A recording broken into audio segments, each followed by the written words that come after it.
The sculpture of the seated Sakyamuni Buddha is a bronze iconic artifact from the Ming dynasty of China, dating between the 14th and 17th century.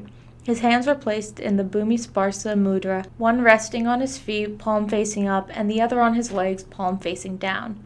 The gaunt body is a characteristic of Chinese and Japanese art, in which the Buddha's thin form reflects his rejection of worldly goods before enlightenment.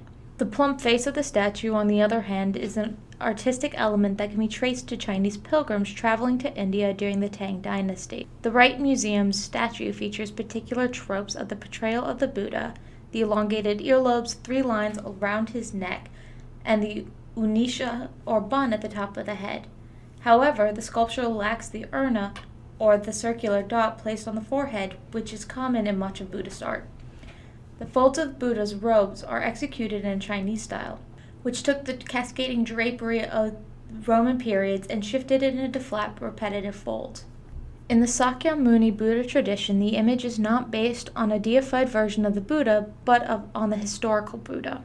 Statues like this one were made of metal produced by the lost wax method starting in the 6th century CE. The image was cast from bronze and brass alloys containing various amounts of copper, tin, zinc, and lead. The stiff statues created before the 5th century CE are thought to be attributed to the limitation of local workshops. Methods improved with influences from traveling artisans. Lost wax casting statues could be done 2 ways, direct or indirect. The direct method produces a single image and the original model is lost, while indirect casting is created in a piece mold from the original model and then reused. After casting, the entire core is removed and examined for tool marks, brush marks, fingerprints, or other impressions. The statue is a piece of Buddhist as well as Chinese history and reflects the following mythology of the Buddha. In the kingdom of Kapilavatthu in modern-day India, there was a king named Sahodana and a queen named Mahamaya. Mahamaya had a dream where a white elephant handed her a lotus, which transformed into a child, her own son. Her son was destined to be either a powerful ruler or a holy figure. The queen named the prince Siddhartha, which means realization of all aims. The queen spent a week with her son before departing into the afterlife. His aunt and father then raised the prince. Siddhartha's father wanted to shield his son from the fabric of reality, away from wars, death, illnesses, and change that occur. He wanted to keep Siddhartha's innocence and prevent him from leaving the country to seek deeper truth. Siddhartha was distracted by entertainment within the palace, music, dancing women, education, etc. He lived a privileged life and was given a wife. He had a good life until he ventured out by himself into the kingdom and saw what he could not believe. On his journey into the kingdom, he encountered an aging man, illness, death, and a monk. He witnessed the suffering in nature among animals. After these experiences, he came to the decision at the age of 29 to leave home and become a monk. He came across teachers as he wanted to be taught how to force suffering out of his body and mind. For 6 years, Siddhartha tortured his own body to end the desires of the body and mind. If you can force out the bad with a strong will, then you can achieve a transcendental state. He later learned from compassion how every living being is connected in the world and should not be harmed, especially animals. Eventually, he decided to travel around and spread his thoughts of compassion as he worked to prevent the suffering among the people. During his travels and practices with other meditation teachers, he decided to go and search for enlightenment by himself. He practiced asceticism through not eating and meditation in search for enlightenment, but he gave up when it wasn't sustainable. Through meditation, the Buddha eventually reached enlightenment. He traveled around and spread his teachings and ideas of the 4 noble truths of suffering and the Dharma, which stands for the universal truth. When Buddha was dying, he asked his followers to remember him by making pilgrimages to the place of his death, where he gave his first teachings, where he achieved enlightenment, and where he was born. At these sites, images of Buddha were enshrined, and the story of the Buddha lived on. Though our statue is dated to the late Ming dynasty between 1365 and 1644 CE, it is reflective of many preceding centuries of stylistic development in China. Over 1,000 years earlier, the introduction of Buddhism also brought with it artistic styles from the Near and Middle East.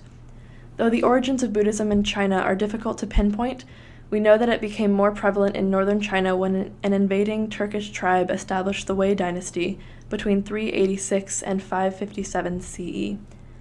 Under their rule, Buddhism was made the state religion.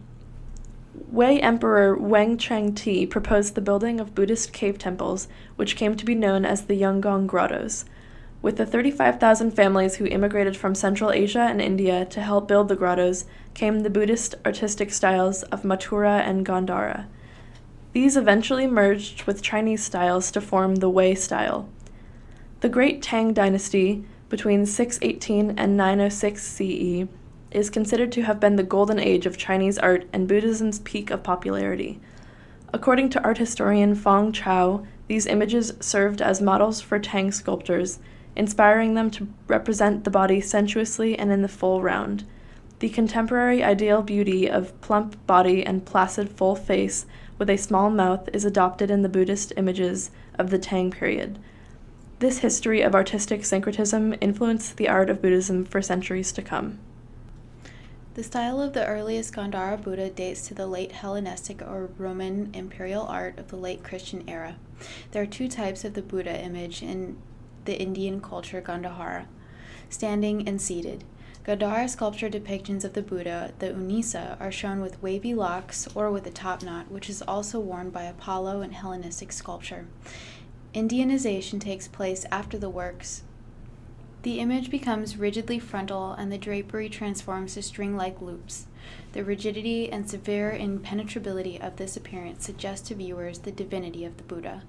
Most representations are devoted to the life of the immortal Buddha, or to the Sakyamuni Buddha, followed by the Maitreya. This Buddha appears in princely clothing or monastic clothing.